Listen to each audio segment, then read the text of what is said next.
Hi YouTube, Engineer Boy 100. In today's video, I'm going to be replacing the fuel pressure regulator as part of a troubleshooting process of figuring out why I have misses on cylinders 3 and 6 only. Now we already replaced the fuel pump relay, and it actually reduced the number of misfires from misfires every day, engine light coming on every day, to the misfires didn't come back, engine light didn't come back on for 4 weeks. But it did come back on, so that tells me there's still something else causing this problem. And in a previous video, I'll have that in the cards at the end of this video, we did a fuel pressure test and a fuel pressure regulator test, basically to see how the pressure was, but also to see how the flow was, to see if the flow was smooth, even laminar flow, and it was turbulent. That tells me that it indicates to me that there is a problem with, possibly a problem with the fuel pressure regulator. So that's what we're going to change today. So without any more talking head, let's get the car jacked up and get right into it. Whenever you're doing a job like this where you're opening up the gas system, you don't want any sparks. So you want to make sure you disconnect the battery and tuck that negative cable down deep so it can't pop back up and come in contact with the terminal.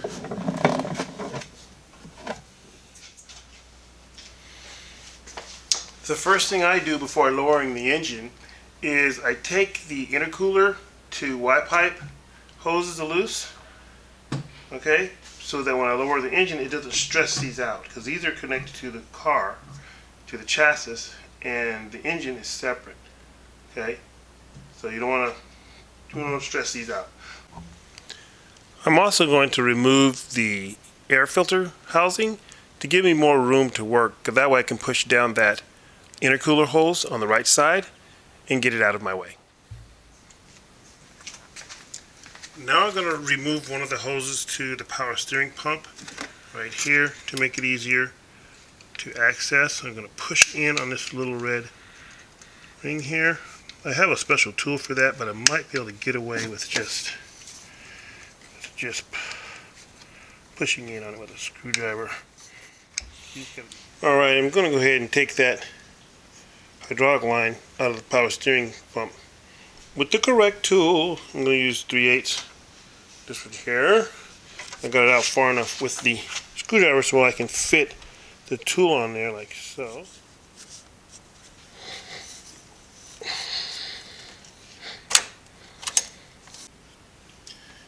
Now I'm going to remove an electrical connector connected to one of the switches on the back of the secondary air pump, just to get it out of the way.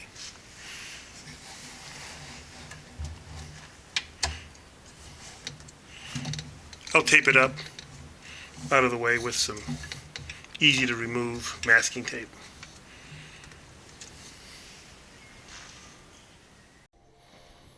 Okay, so there's another electrical connector that needs to come loose, and it's right here on the side of the secondary air pump. You have to depress some little clips. I think there's one on the bottom and there's one definitely on the top of it. Also, there's 2 mount bolts, top and bottom, on the intake, and one's right here and one's in the same location down low. So I don't know if you're able to see that one, but there's another one down here that has to come loose, and it's right, see if I can get in there at it, right there where I'm pointing. See if I can get some light on that. Okay, there's another one right there. Okay, that has to come off so that the bracket can move, so that I can get to that last bolt that I showed you earlier on the left hand side, which is right here. Okay, so that's what we'll be doing next. Now, to take off this clip, the power supply to the secondary air, I'm going to use a screwdriver on the top and a screwdriver on the bottom to press in the back of that clip, and then I'm going to pry out. You're probably only going to be able to see the screwdriver on the top, but I'm doing the same thing on the bottom as I am on the top to remove that clip without damaging it. So here we go. We're going to press down right here, okay, right here on the top, and then on the bottom we're going to do the same thing. So I'm going to do the bottom first so that it kind of clears the clip, and then I'm going to do it on the top, and then I'm going to pry out. And it's going to come off just like that. Press and pry. Okay, that's how you get that off without destroying it. This is what that clip looks like once you get it off.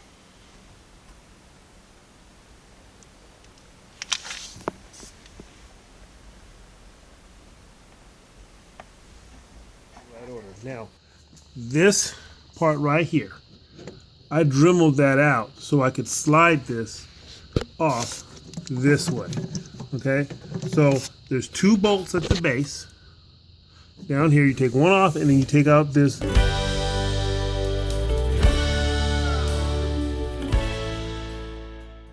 Just like that, and that's what it looks like. Okay, so we'll take that out. Then I dremeled this, there's another bolt, and then I take this off. Just like that. Okay, now there's the secondary air pump. There's 2 bolts. Okay, you can't see the one on the bottom. It's not hard. It's not that hard to get to. And here's the one on top. The one on the bottom is directly down from it, and in the same orientation. So it's just straight down. You just take these 2 little 10 millimeters out. Okay, I just put that in there to hold it into place. Okay, when you take that out, and then it's a small 10 millimeter like that. So then, once you take those 2 and you take the the electrical connections off and the little hose, this is how hard it is to take it out. You're asking. Now, granted, the engine is lowered. I did lower the engine, but this is how hard it is to take out. Holding the camera, talking, and just and leave the bracket on. I was fighting those bracket bolts, and so I can't really see what I'm doing. So I can't really. So I'm looking at the camera. I can't see how to get it out, but it comes out. Trust me. All right, see, it's like that, and it's hung up on something, which I can't even see. But I'm trying to get it to come out. So come on. See, that's it. That's how it comes out. All right, guys. One important detail that I kind of didn't point out as well as I probably should have in one of my other videos for the secondary air pump. Take these two 10 millimeter mount bolts off when you're going to put it in, and when you're going to take it off. You're going to take it off and put it in. Take these off. Leave this one on because you can't really get to it because it's up by the intake manifold. But this bracket right here is mounted on with that. Okay, this bracket right here, freaking focus. There we go. This bracket mounts with those 2 bolts. So you want to put that bracket on first before you completely put the pump back in. I think that'll save you some headache. Sorry I didn't specify that more clearly in the actual secondary air pump video, but I wanted to point that out, and I can refer people, I guess, and I'll link this video to the other one. So yeah, that's how you take the air pump in and out more easily with the whole bracket. Just taking off this bolt and this bolt, which are these. Oh man, there we go. This one here and the one down below, right there and right there. Those are the mount bolts that go on here.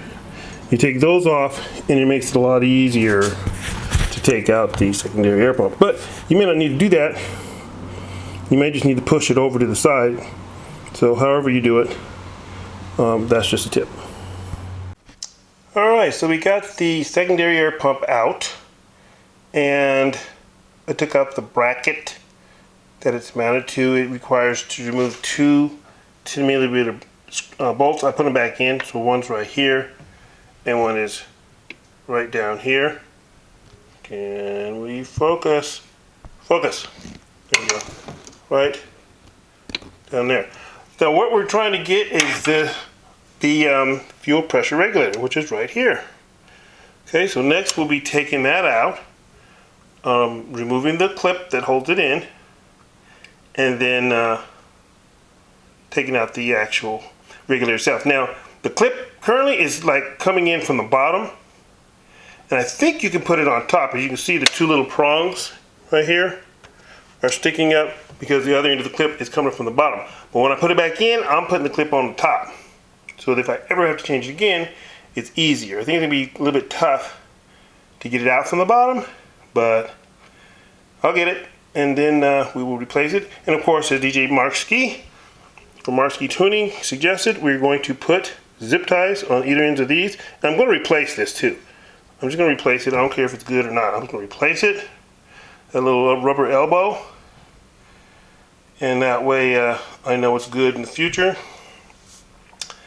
And that should do it. I just want to let you guys have a little bit of a look around here. What it looks like in there. I want to get everything out of the way so we have a really good clean shot. Good look at it. So there it is. Alright, I'm going to go ahead and try to take out the pressure regulator. This has not been rehearsed, so it might not work. Alright, I got it. It turns out there was enough room underneath for me to just reach under there and grab it like this and pull it straight down. So there you have it. All done. So now I'm going to put a sponge underneath the fuel pressure regulator so that when I take it out, the gas that leaks doesn't go all over the place. I can control it. And of course I have my fire extinguisher here handy.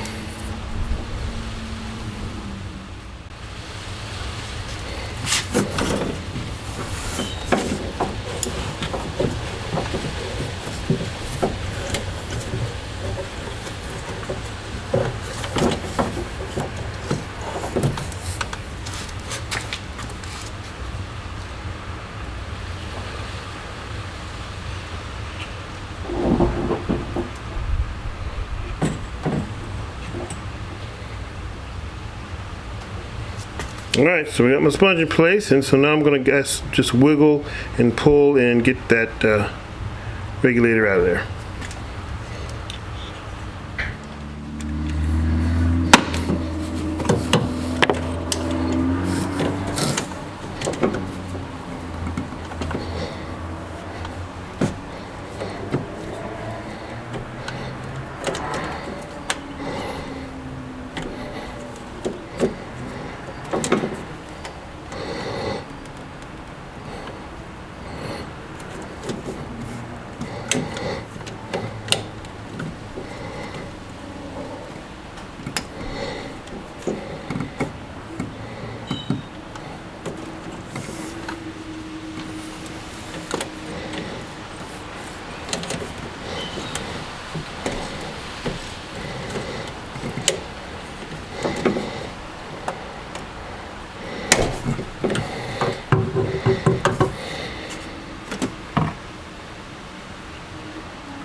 Alright, so to reinstall the new one, I'm going to use this Mercedes Source synthetic grease.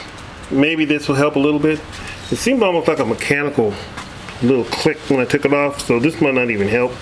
But, you know, every little bit helps. I'm just going to take a little dab. There's grease, put it around on these surfaces, on these O-rings, so that, and this is synthetic grease, not, you know, not petroleum-based grease. You don't want that on your, I mean, it probably wouldn't hurt anything, but I don't like to put that on my O-rings because it could deteriorate them. And a little on here. Now the other thing I'm going to do too is I'm going to put my, where is it? Yeah, my little vacuum connector on first, and then I'm going to put a zip tie on it while it's up here. That's going to make it easier for me to do it, and then I'll put this, I'll install the regulator. zip ties. Okay, I got the zip ties on there nice and tight. I can only hope that DJ Marksy is proud of me. So now we're going to go ahead and try to put that in there, see what it feels like. Alright, the grease seems to not have helped at all. So I'm going to use this long bar I have here. Okay, this is like it's for removing serpentine belts. I'm going to go ahead and try and apply some gentle pressure with this, going down and levering it against, there's like a bracket down below, and see if I can get this behind that, and then gently, I don't want to overdo it, and just kind of push it till it goes in, and just keep pressure on it, and it's going in. It doesn't want to, but it's going. And because that little guy is stubborn, and the grease, I don't think it helps at all. It's not a friction. I mean, it is some kind of a friction, but it's really tight. So I'm just going to apply this pressure like this, and hopefully it just finally just goes all the way in. It's halfway in. Just apply pressure, because I know how far it has to get in to clear for that for that clip to clear the edge of that pump, or not the pump, the edge of the regulator. So again here, that was just my tool that slipped a little bit. Nothing broke, so don't start laughing yet. There's nothing to laugh about yet. I'll let you know when there's something to laugh about. Yeah, dude, it's really, really tight. I mean, it takes a little bit of effort to get that thing in there. I think it's in. It looks like it's clear. You just kind of just give it a little bit of a bump like that. Just kind of work it in. And I think it's in. Let me see. Yep, it looks like it's in. It looks like I can put that clip in. Now, when I put the clip back in, it's going on top, not the bottom. Okay, so let's see if we can get that clip to go in there. I don't know if you're gonna be able to see this, but I'm trying to stay out of the way as much as I can, which ain't that much. I can't stay out of the way much. I snapped into place, and there you have it. We have replaced the fuel pressure regulator. Now I gotta put the other stuff in and jack the engine up, and then put the gauge on it and see what we got. All right. So that's how you change the fuel pressure regulator on a Porsche 996 Turbo. Give you guys a close-up of it. And there's the new one. She's in. And it has zip ties. DJ, you told me to put zip ties. So there are the zip ties. Alright guys, thank you once again for putting up with my learning curve. So let's put this thing together and check the gauge. I'll do that in this video too. I made it seem like it was going to end, but it's not. It's not going to end. Not yet. Alright guys, get ready to fire it up. Everything is buttoned up. It's cold. We're going to check for the pressure. We're going to see if the needle is steady. And we're also going to go ahead and check to see if there's any misfires, because it hasn't been started. Now I haven't purged the air out of the system yet, so there could be a little bit of sputtering, a little bit of hesitation on the initial startup. That's normal. And then we'll see how the pressure is and the needle is once we everything levels off. Now we're going to go inside and we're going to look at the misfires as well. I'll go in here now and show you the computer screen.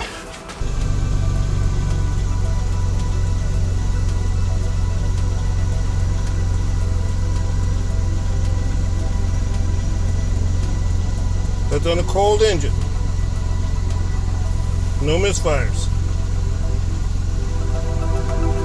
Let's go check the needle on the gauge.